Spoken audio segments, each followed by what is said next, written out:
We're going to do our first tour of June. This here is the welcome stock tank in front of our house. These are the gourds.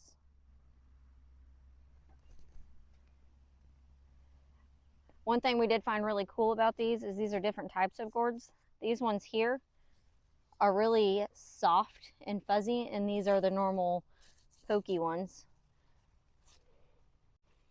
We're already starting to get gourds on them. The white powdered stuff down there is permethrin garden and livestock powder. It's one of the only things that we use on our gardens for any pest control or anything like that. We try not to get it on the leaves. I actually had one of my girls do this. We'll come in and hose all of this off. But we've got a bunch of little gourds, and as you can see, we are still fighting ants. This one here has a lot of the permethrin powder around it and inside this entire stump. We lifted this up and discovered there was a massive ant colony living in there. We have had horrible ants. This is a tomato plant. We're not for sure what type of tomato plant this was,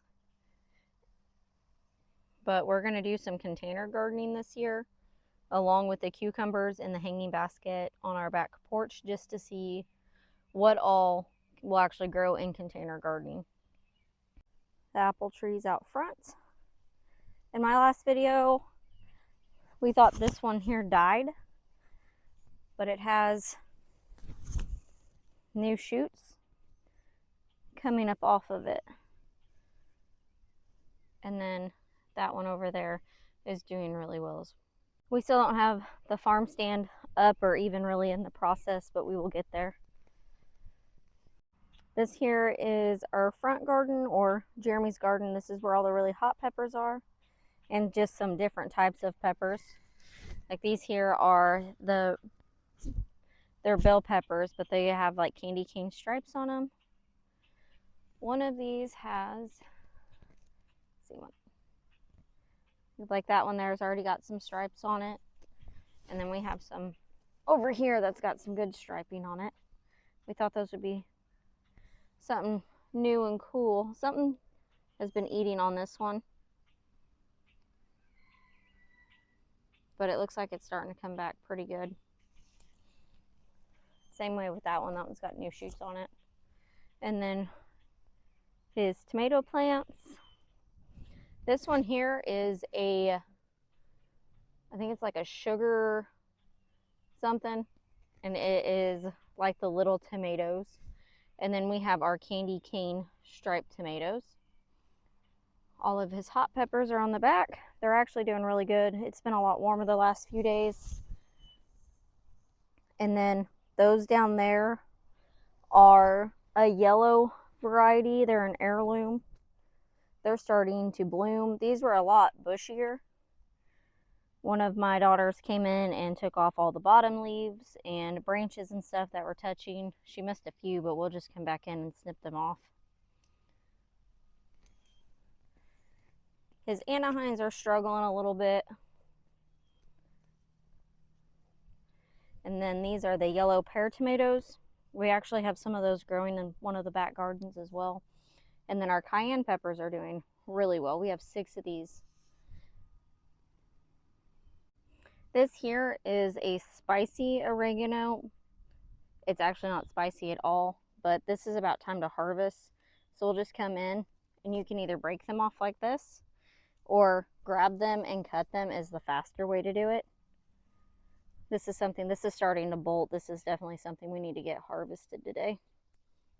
You just pick these off, and I have a drying rack that I got off of Amazon that we hang up, and I would dry these on. Down here is our chicken coops.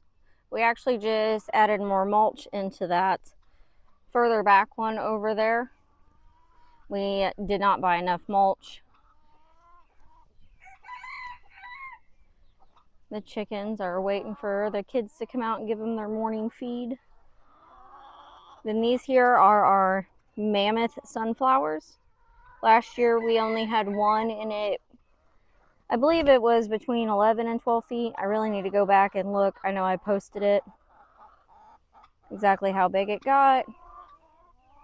This here's our wild garlic. It just popped up and we let it grow. Then all of our marigolds. This here is lemon balm, and this is something else that we need to come out and harvest. And you'll do the same thing. You'll just grab it and cut it off.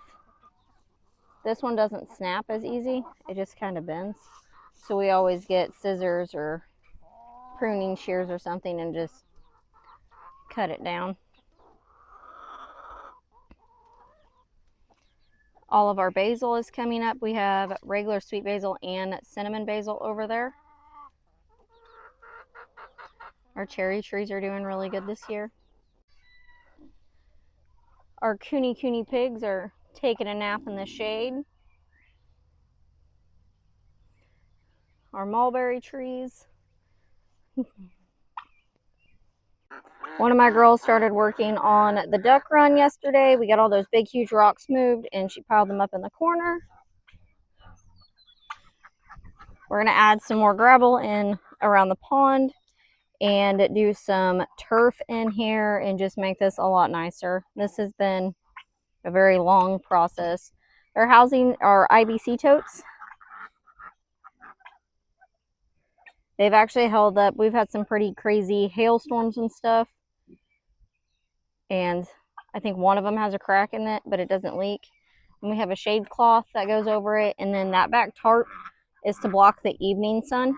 And that whole area over there gets shaded. And that's another reason we planted. We have 3 trees along the other side. And then their pond. I realized every time I've done a video on this, their pond looks disgusting. We clean it out all the time. Anybody that has ducks understands. But we have a plug in the bottom of ours.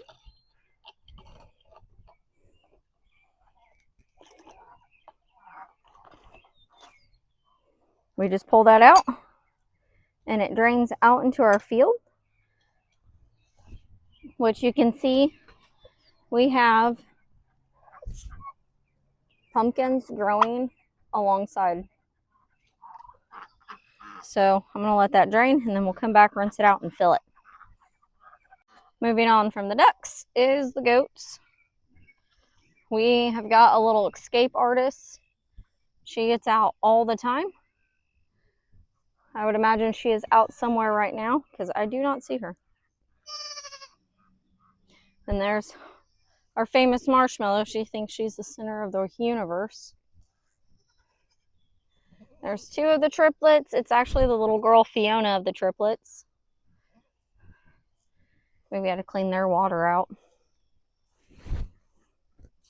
And then Big Mama, she thinks she runs everything. There's Peter.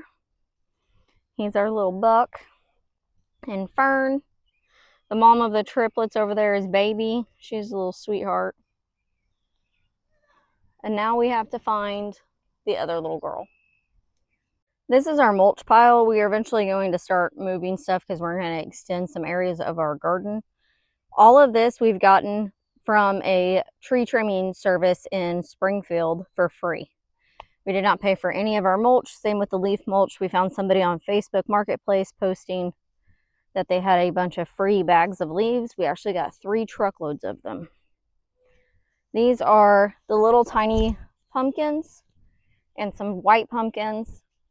I don't know the actual variety names. I just grabbed the pumpkin packets because I thought they looked cool and I planted them here. We're just going to let them take over this whole area this year.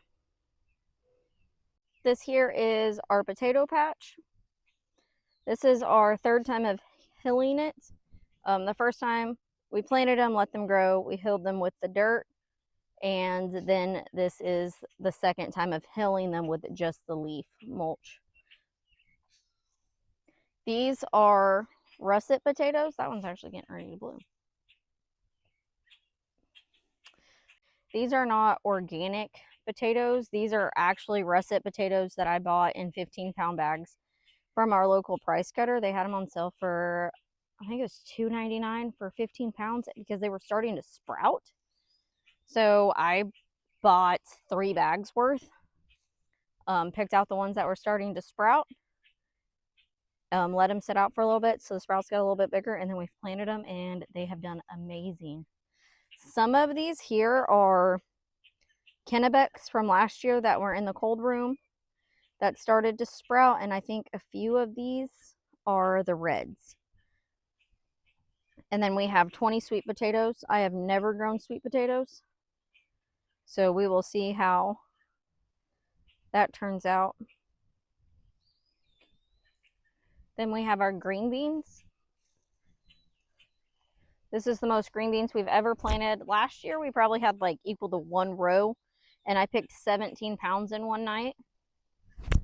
So we're curious how much we'll actually get this year. We'll come back in probably in the next week or so, and then we will do a second sowing underneath these. I canned a bunch last year, and I don't know if I just had bad seals or if I did it wrong, but they all popped in the pantry and went bad, and that was pretty heartbreaking. So even people that have been doing this for multiple years, you're gonna have just those moments where something will fail you. Like, no one's perfect at this. These are our zucchini plants. I planted a bunch more, and I've never not had zucchini pop up, but this year has been a struggle. And I still do not have. Oh wait, I got one coming up right there. These are 3 different varieties. I do know that we do have Black Beauty, and I do not know what the other varieties are, but we bought different varieties this year, and we've got them all planted in here. Like that one's starting to come up too.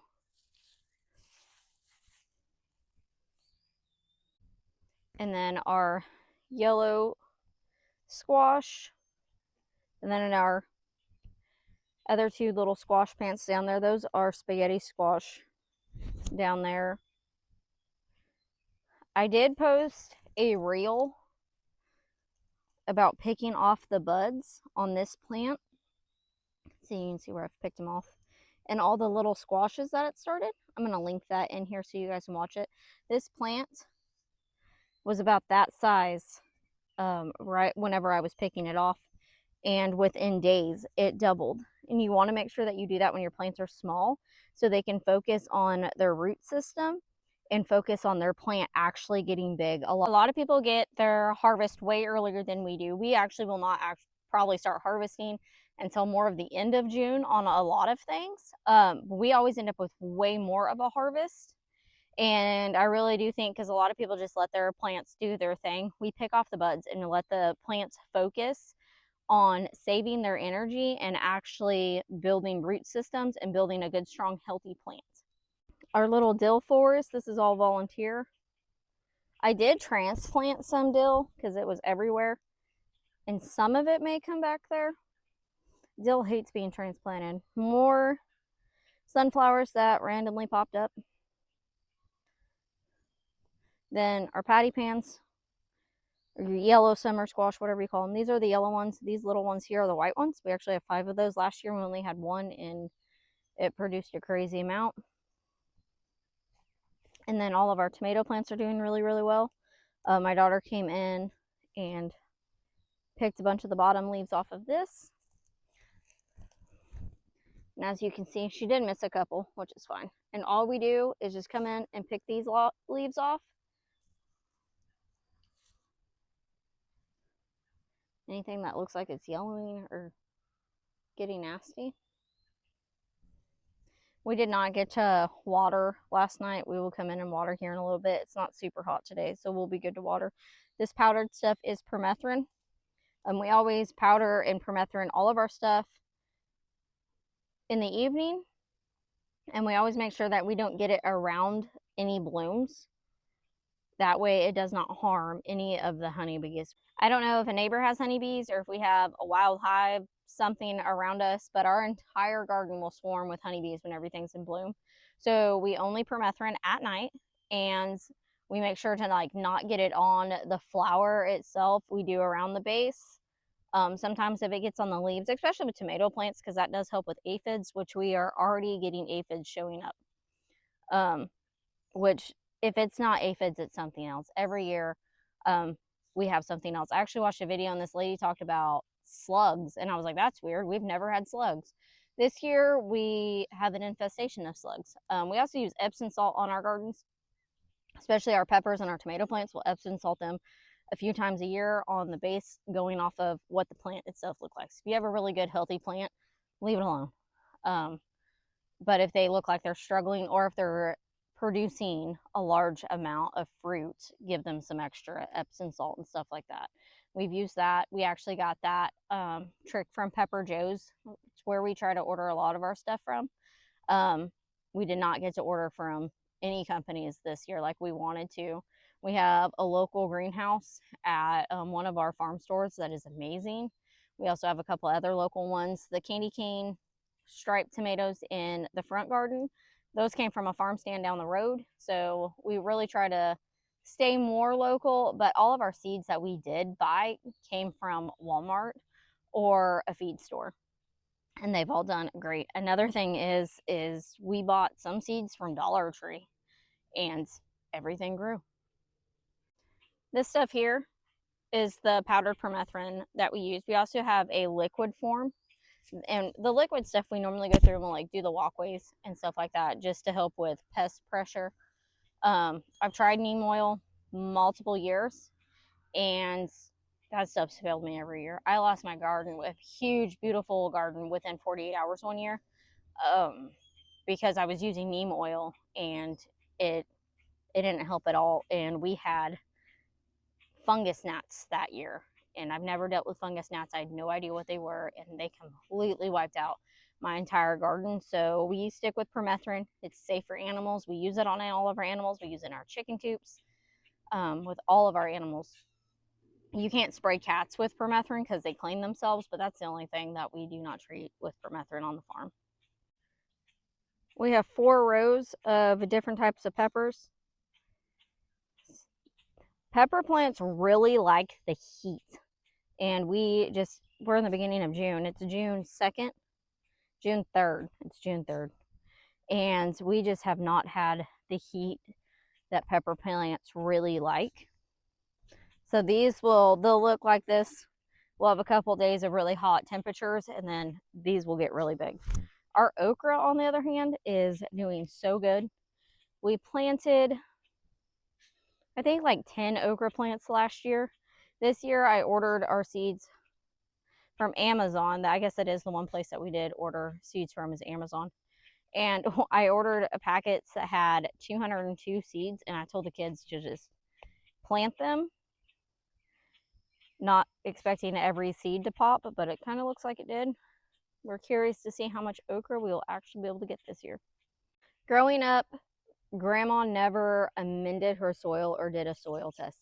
If you feel like that's something you want to do, I know a lot of people promote that, then do it. But for me, in our backyard homestead, we have like little tiny, less than 5 acres, which that kind of stinks because we cannot get farm tax exempt or like any of those things in the state of Missouri. You have to have more land. Well, that's not in my future at all. But just go out and plant.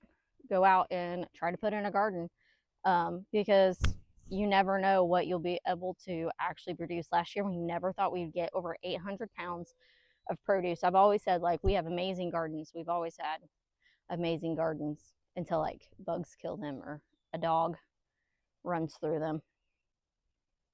She really likes the potato patch. But just try. If you have questions, drop them down below. We'll be more than happy to answer them to the best of our knowledge, but we're also not going to be ashamed to be like, I have no idea, I've never dealt with that. So like, follow, and share. We do not have any sponsors, and honestly, we did not start this to make money. Of course, if we make money, that'd be pretty awesome, but I would prefer people to send me free stuff. I rather do reviews. I think that would be way more entertaining.